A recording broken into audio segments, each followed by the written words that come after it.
चंद बातें थी, मैंने कहा गोश गुजार करा दूं, शायद भूल गए होंगे। स्पीकर साहब, आइए अब हम बजट की तरफ बात करते हैं। तो स्पीकर साहब, बजट जो है वो जब आता है तो आवाम के दिल में एक जुस्तजू होती है, और जब हम एज ए पब्लिक पर्सन लोगों में घूमते फिरते हैं तो लोग हमसे सवाल पूछते हैं, क्या ये बजट हमारे लिए रिलीफ लाएगा, क्या इस बजट में हमारे लिए कोई सस्ताई होगी, चीज़ें सस्ती होंगी, महंगाई में कमी होगी। लेकिन स्पीकर साहब, हम उनको एक झूठा दिलासा देते हैं। हम कहते हैं कि जी हालात अच्छे हो जाएंगे, लेकिन स्पीकर साहब हकीकत तो कुछ और है। जो बजट हमें यहाँ तकरीरों में सुनाई देती है वो कुछ और सुनहरे अल्फाज होते हैं, लेकिन हकीकत में ये है कि पाकिस्तान को इस वक्त दरपेश दो सबसे जो ख़तरनाक चैलेंजेस हैं, वो सबसे इम्पॉर्टेंट, ख़तरनाक, खौफनाक जो चैलेंजेस हैं, उसमें सबसे बड़ा हमारा चैलेंज है मौसमियाती तब्दीली का, क्लाइमेट चेंज का चैलेंज है। और हर आने वाला साल गुज़िश्ता साल से ज़्यादा खौफनाक, ज़्यादा ख़तरनाक होता है। कीमती इंसानी जानों को, मवेशियों को, ज़राअत को तबाह कर देता है, बर्बाद कर देता है, लोगों की जानें ले लेता है, और हम फिर जो है आज से 25 साल पीछे जाके खड़े हो जाते हैं। इस वक्त हमारा किसान परेशान है, हमारी ज़राअत मुतासर है, और हमें फूड इनसिक्योरिटी के खदशात हैं। तो इसलिए क्लाइमेट चेंज का सबसे बड़ा जो खौफनाक हमारा एक ख़तरा हमारे सर पे मंडला रहा है, क्योंकि पाकिस्तान 7,500 ग्लेशियर्स का घर है।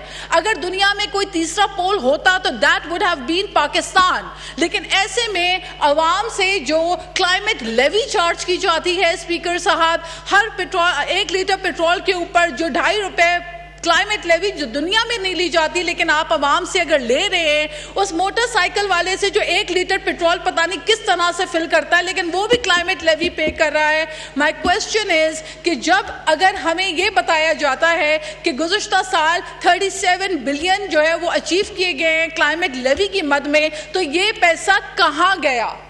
ये क्लाइमेट क्राइसिस को कॉम्बैट करने के लिए किस मकसद में इस्तेमाल हो रहा है? क्या ये पैसा जो क्लाइमेट लेवी की मद में आवाम से लिया जा रहा है, क्या ये पैसा क्लाइमेट एक्शन पे इस्तेमाल हो रहा है, या कौमी खजाने में जाकर गायब हो रहा है?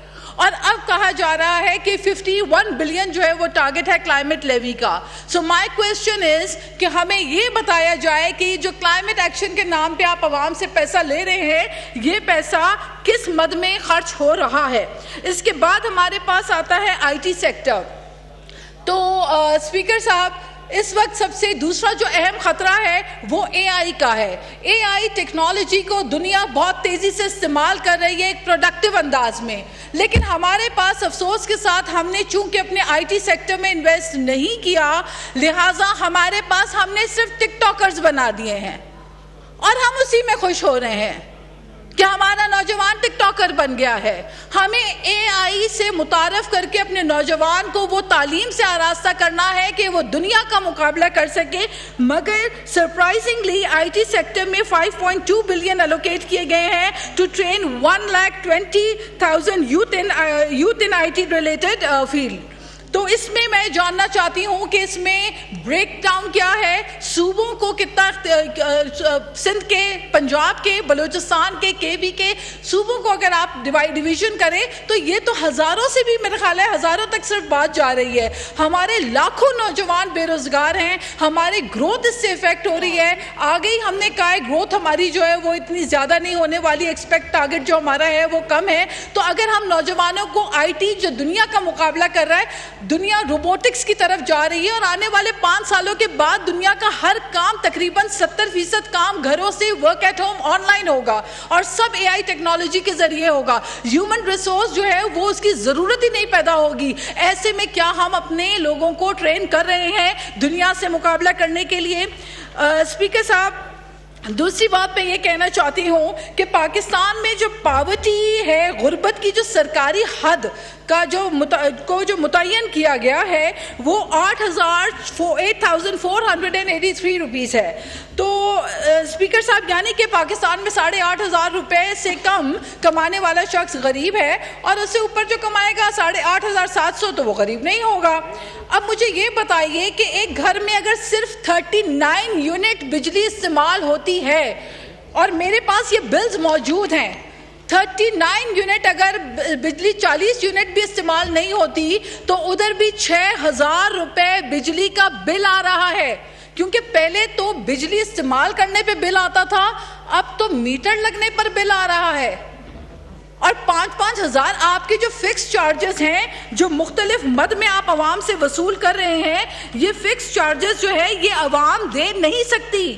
आप मुझे बताइए, इलेक्ट्रिसिटी के बिल में GST, electricity duty, fuel cost, फिर उसके बाद फाइनेंसिंग सरचार्ज, टीवी लाइसेंस फी, यानी कि जो गरीब जिसके घर में अगर एक बत्ती और पंखा चल रहा है वो भी आपको टीवी लाइसेंस फी दे रहा है, फिक्स चार्जेस, कैपेसिटी चार्जेस, और ये सब के बावजूद, हाई टैरिफ के बावजूद आपका सर्कुलर डेट जूं का तो नहीं बल्कि वो इजाफे में बढ़ता जा रहा है। So where is the money going?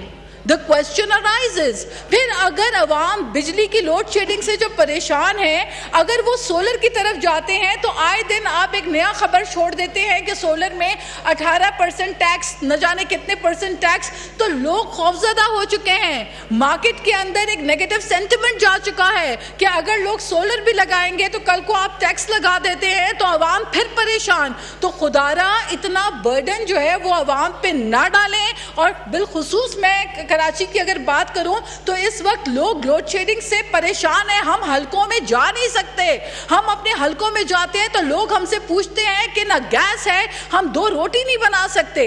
अवाम कहती है ना बिजली है, ना गैस है, ना पानी है, तो अवाम जाए तो जाए कहां? इन ऐवानों में बैठ के हम सिर्फ थंपिंग करने के लिए तो नहीं है ना। हमारे ये जो ग्रीवेंसेस हैं इनको एड्रेस होना चाहिए, इनको हल होना चाहिए। आप मुझे ये बताइए कि 8,500 रुपये अगर आपने रखा है कि ये तयन किया है, इसको आपने सरकारी रेट लगाया है कि इतनी कमाने वाला हद तक गरीब है, उससे ऊपर नहीं है, तो जो शख्स 9,000 रुपये भी अगर कमा रहा होगा महीने का, वो 6,000 रुपये बिजली का बिल देता है, तो वो 3,000 रुपये में रोजमर्रा का 370 रुपए का 1 लीटर पेट्रोल डालेगा, तो वो रोटी कहां से खाएगा? वो दवाइयां कहां से लेगा? वो अपने बच्चों के पैर की जूती कहां से लेगा?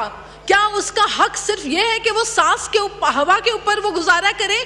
उसको 2 वक्त की रोटी मैसर नहीं होगी तो वो कहाँ जाएगा? मुझे समझ नहीं आती कि ये जो फाइनेंस में बैठकर ऐसे बजटिंग होती है और आम आवाम को, जो कि 10,000 9,000 रुपए कमाने वाला शख्स है, उस पर मजीद आप टैक्स डाल देते हैं जो ऑलरेडी टैक्स के बर्डन में दबा हुआ है। तो मुझे बताइए, ऐसे में तो मैं हैरान हूँ कि अल बैरूनी, अल ख्वारिज़मी या Pythagoras, These are all mathematicians. These were all mathematicians. इन्होंने हमें सिखाया, ये तो सोच रहे होंगे, सटपटा रहे होंगे कि हमने तो कहा था 2 + 2 = 4, लेकिन यहाँ पे कहा जा रहा है कि आप 8-9 हज़ार रुपए कमा रहे हैं और उसके बाद आप गरीब नहीं हैं।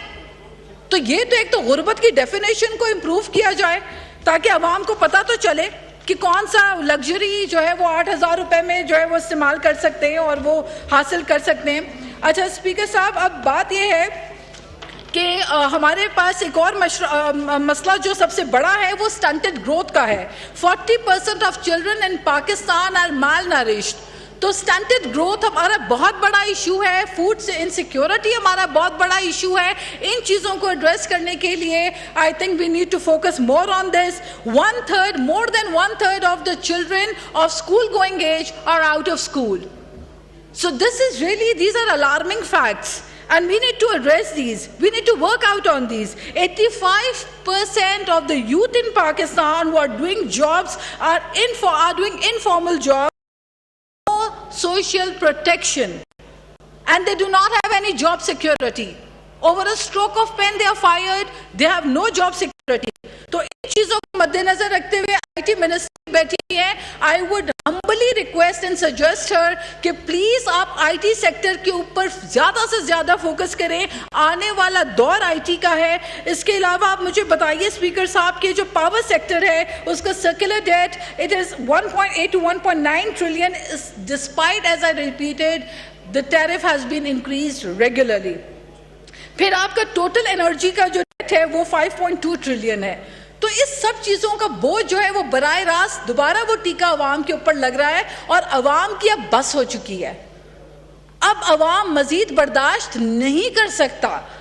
تو خدا را یا تو آپ آلٹرنیٹ انرجی کی طرف جائیں, یا آپ گرین انرجی کی طرف جائیں, یا آپ وہ پروگرامز لے کر آئیں جس سے عوام کو سستی بجلی میسر ہو, یا تو خدا را آپ عوام کے اوپر یہ جو ٹیکس ڈالتے ہیں اور جو لوڈ شیڈنگ کی بھرمار ہے, اور پھر افسوس کے ساتھ جب ہم سوال اٹھاتے ہیں تو آگے سے منسٹر صاحب سے ہمیں جواب آتا ہے کہ بجلی چوری ہو رہی ہے.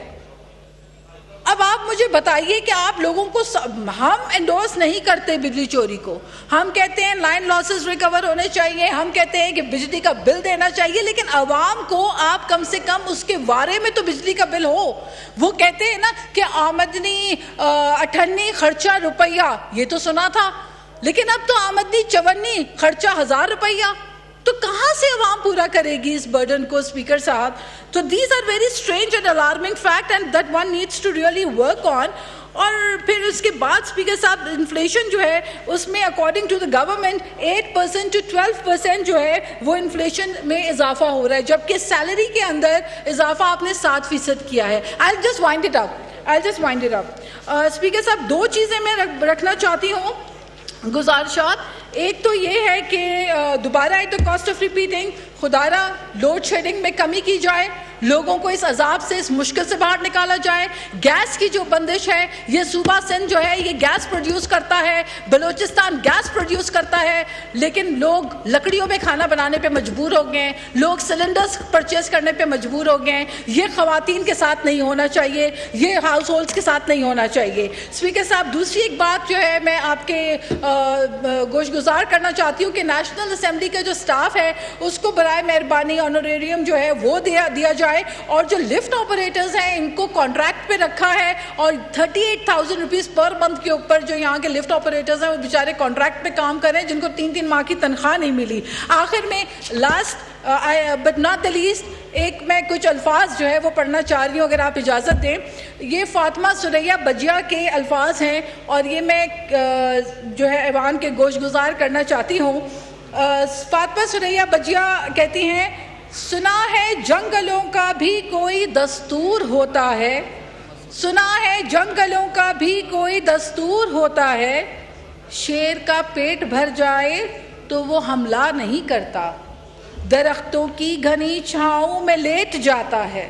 سنا ہے جنگلوں کا بھی کوئی دستور ہوتا ہے, کہیں طوفان آ جائے کوئی پل ٹوٹ جائے تو کسی لکڑی کے تختے پر سانپ, گلہری, بکری اور چیتا ساتھ ہوتے ہیں.